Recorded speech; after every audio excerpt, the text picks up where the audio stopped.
All right, so we're gonna start back on this Datsun project build. I have actually done quite a bit to this build already. It was a running and driving Datsun with a 350 Chevy swap into it. I had original plans for that car because I did not want to go through this for a second time, so this is my second build.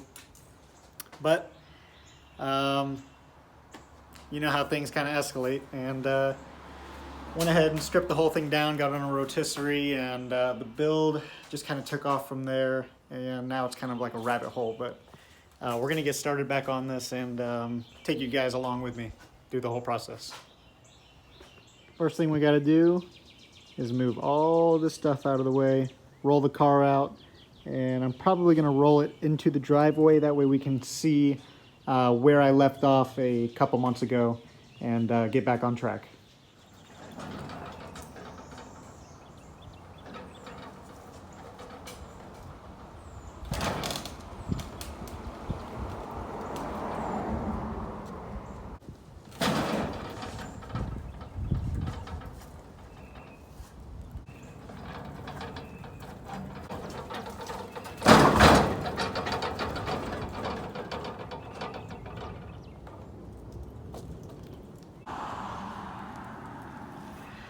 All right, we got it out.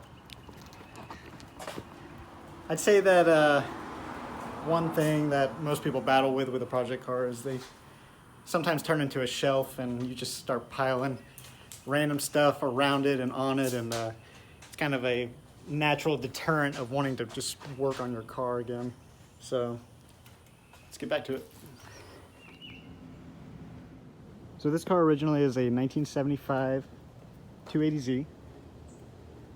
That's the first year that they made the 280Z. That came with a 2.8 liter straight six motor. Something like this.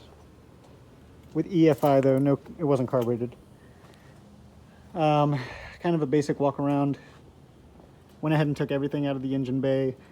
You know, all of the brackets that would be on a 280Z for smog stuff, the, you know, turn signal lights, shaved the body. Cut for flares. These are the Murugan Shokai flares. The body did get shaved inside as well. Some of the firewall holes. It's got new floor pans and frame rails. Sandblasted and sanded down all the paint. So this is going to be a, hopefully a more of, you know, a complete restoration. And they'll have a fuel cell. One of the more exciting parts of this build is going to be this motor that we're building for it. So this is a true LS7. So this LS7 is a 7-liter 7-liter 427 cubic inch motor, and this motor actually came right out of my Z06. So this is the stock motor that was in my Z06. It actually bit the dust. We had a bent crankshaft in it. I don't know if it was caused by the titanium rods rubbing against each other and heating the crank up, but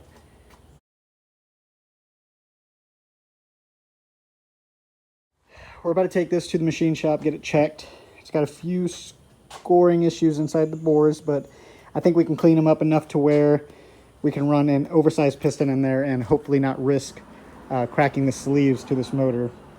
This motor is known for having cracked sleeves due to the bore size being so large already for an LS-based engine. And we're going to be putting that in this car, and behind that is going to be a Magnum T56F, I believe. That is the size that I need for it to align into the stock location, at least close to it. Since this is a 280Z, it does have a wider transmission tunnel, so that will help with putting the, you know, the LS and the T56 tranny into it, since they are quite larger than what you would get from the factory back in 1975. Yeah, so that's pretty much an overview of this car. There's a lot more things that I did to it, and there's a lot more parts that will be shown on this channel. We refurbished a lot of the original parts on this car. I've got a little powder coating setup right here, so sandblaster and oven, primarily used for small parts. Yeah, let's get back to it. On the other side of the body, we got new floor pans, frame rails. These are from Classic Fab, so they're more of a direct fit, which honestly I don't know if that's easier to the common everyday person trying to restore their car at home. Reason being is you do have to kind of be specific on cutting out the old floor pans by their by where they're welded in. So it does take a little bit more time trying to make sure, you know, you cut out the old floor pan without ruining the overlapped piece. And whereas if you get some of the other companies' floor pans, you can kind of put them in any way you'd like to. But these do look nice. They are a lot stronger because they're die stamped. So they are correct for this car. The car's set up for a fuel cell. It is actually going to be a rear fill design. So I actually made a license plate where you can fill from the rear. No more forgetting which side the gas pump should be on. And we also welded in the Hawks Motorsport LS mounts. So the engine will be mounted to the frame and the subframe at the same time. One of the main issues with this car that I've kind of been on the fence about is the cowl area is a little pitted and rusty. I did do my best to get in there with a sandblaster and also weld a lot of the holes. I don't foresee this car really driving in the rain a whole lot. Of course, it will be washed with water, so I don't want any water leaking into the footwell on the carpet. So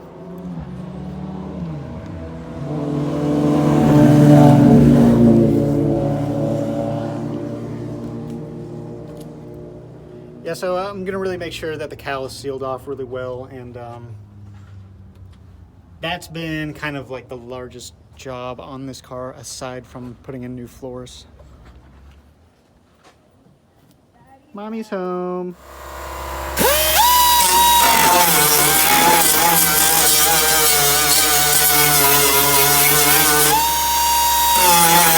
The car flipped upside down right now. I'm gonna try my best to come in here and grind down all of these spot welds that I did.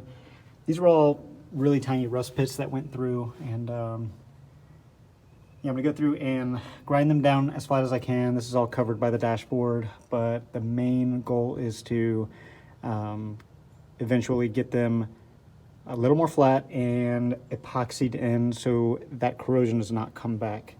So that is just the main goal for this area. I got quite a bit of the welds grounded down. Definitely a fine line of how much you want to grind down, because the metal is so thin that you can grind down the surrounding areas from your weld, and it could really weaken the metal and just burn right through it. So since this isn't like an exterior panel, I'm not going to go too crazy on trying to level everything out perfectly. It's just really unnecessary. I have to stay realistic to a time frame and really what I'm able to do with what I'm working with. This definitely isn't going to be a concourse build, but it will be very nice, and I would rather have some flaws than knowing in the back of my head that the metal structurally is very weak through here because I ground down too much. So a couple more things I'm going to do with this Z car is, which I think are pretty cool, is I'm actually going to make this a 240Z style body. So it's going to have the rear 240Z bumper, and then I'm also going to run the 240Z style dash. I personally think that the 240Z has better styling cues. So this is a 240 dash, And I have the 280 dash right up here. I really don't know what it is. I think it's mainly because of the pronunciation of the gauges. I think they kind of stand out a little bit more. They stick out more. It looks a little more classic style as well. I will be running a 280Z vented hood. So these only came on 77 and 78. It's going to allow a lot more heat transfer out of the engine bay, and I personally just like the look of them more.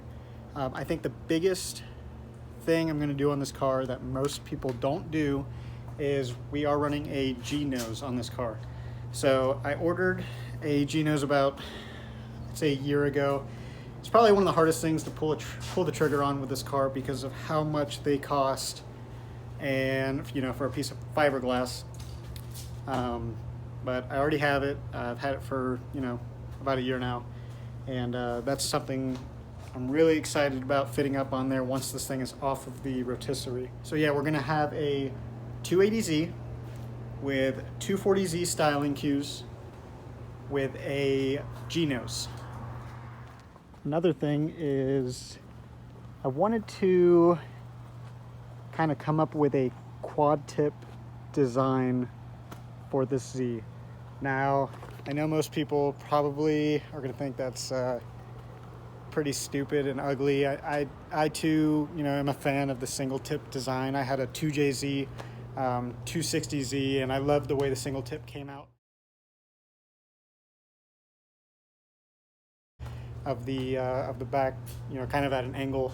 But anyways, I wanted to think of something a little more American muscle, so I was trying to look for an old classic car that had a rear valance that had quad tips, and I found that the 67 Mustang GT, they actually sell the rear valance with you know, the cutouts for the exhaust tips, because I didn't want just a plain, you know, body saw cutout. I wanted something that had the actual kind of like the impression for the exhaust tips, and I think this one turned out pretty good for what I'm looking for. So out the back, I'm going to have dual 2¼ inch tips on each side, and I don't think it's going to look too gaudy or anything. I actually think that it's going to look very good for this car. You know, with the amount of air that's going to be pushing out of this motor, the 7-liter motor, I really did have to stick to I think a dual tip design, a dual exhaust design, and I think having a quad tip would kind of relate back to the Z06 Corvette with the quad tips that car has, and I think it's a cool little spin-off for this car to incorporate that into it. I was pushing my car back in, and with so much force, I just totally ripped my whole entire shoe, my foot through my shoe. Got it loaded up. We're heading off to the machine shop. All right, just got back from the machine shop. We dropped off the block, the main caps, and the ARP head studs. I'm gonna have them check the main bores since the crank was bent. All the bearings were fine, so I don't think it's gonna have any twist in the block. But I am going to have them try to cut the sleeves out, maybe just hone them out a couple thousandths. We don't want to go too much bigger on those bores, so we don't want to risk any cracking. I am most likely going to leave this naturally aspirated. We'll still see somewhere between probably 590 to 610 wheel horsepower